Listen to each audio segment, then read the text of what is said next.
શ્રદ્ધા અને સબૂરીનો સંદેશ આપનાર સમર્થ સદગુરુ સાંઈનાથ અમદાવાદના સત્તાધાર વિસ્તારમાં ભક્તોના હૃદયમાં અખંડ દીવો પ્રગટાવે છે। ત્યારે ભવ્ય સિંહાસન પર બિરાજમાન તેજોમય મૂર્તિ અને આસપાસ ગુંજતો સાંઈરામનો નાદ અને નીચેના ભાગમાં સૂતેલા સાંઈ બાબાની અદ્વિતીય મૂર્તિ જાણે કે ભક્તોને કહી રહી હોય કે હું હંમેશા તારી સાથે છું। દર ગુરુવારે અહીં ઉમટતા ભક્તો ખીચડીના પ્રસાદની સેવા, ભજન કીર્તનનો અનહદ નાદ અને દશેરાની પાલખી યાત્રા આ બધું જ મળીને ભક્તિને પરમ આનંદમાં ફેરવી દે છે।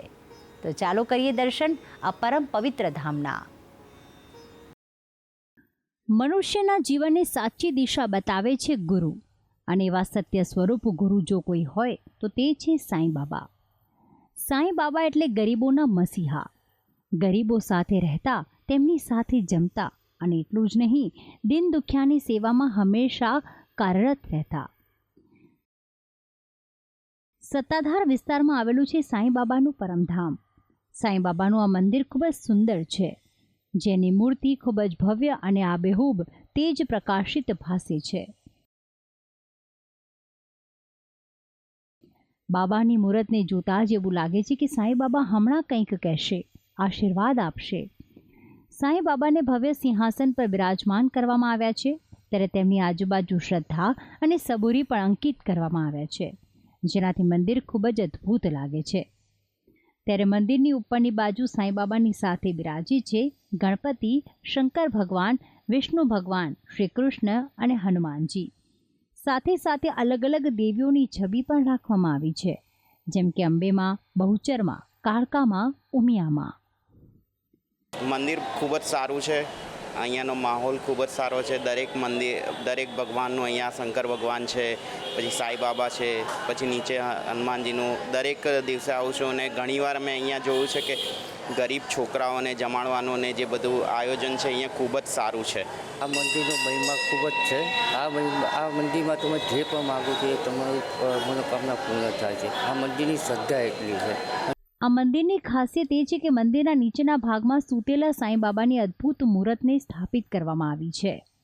જંગલનું બનાવેલું દ્રશ્ય અને તેમાં સૂતેલા સાંઈ બાબા ખૂબ જ સુંદર લાગે છે, અને ખરેખર એવું ભાસે છે કે સમર્થ સાંઈનાથ મહારાજ જાણે કે સાક્ષાત અહીં આરામ ફરમાવી રહ્યા છે।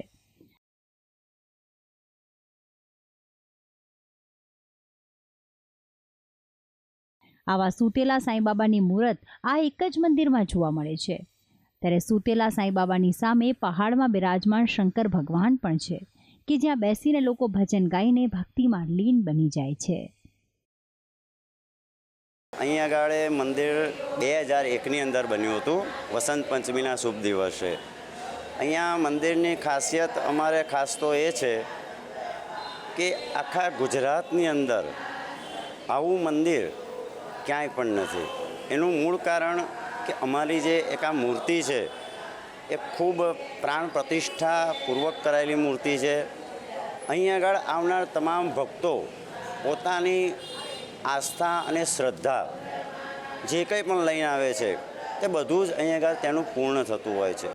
આમ તો દરરોજ સાંઈ બાબાના દર્શન કરવા માટે ભક્તોનો ધસારો રહેતો હોય છે, પરંતુ ખાસ કરીને દર ગુરુવારે સાંઈ બાબાના મંદિરમાં ભક્તોનો ઘોડાપુર ઉમટી પડે છે। મંદિરમાં દરેક તહેવારો ધામધૂમથી ઉજવવામાં આવે છે। દશેરાના દિવસે સાંઈ બાબાની ભવ્ય પાલખી યાત્રા કાઢવામાં આવે છે। દર ગુરુવારે ભક્તોને પ્રસાદમાં ખીચડીનો પ્રસાદ આપવામાં આવે છે, તેમજ રવિવાર, મંગળવાર અને ગુરુવારે બટુક ભોજન કરાવવામાં આવે છે। સાથે સાથે આ મંદિરમાં ભજન મંડળ પણ ચાલે છે। મહિલાઓ દ્વારા જાત જાતના ભજન ગાઈને મંદિરમાં અદ્ભુત વાતાવરણ તૈયાર થાય છે। અહીં સાંઈ બાબાના પાવનકારી દર્શન કરીને ભક્તો સ્વત બોલી ઉઠે છે, સમર્થ સદગુરુ સાંઈનાથ મહારાજ કી જય। ભક્તિ સંદેશ, સંદેશ ન્યૂઝ, અમદાવાદ।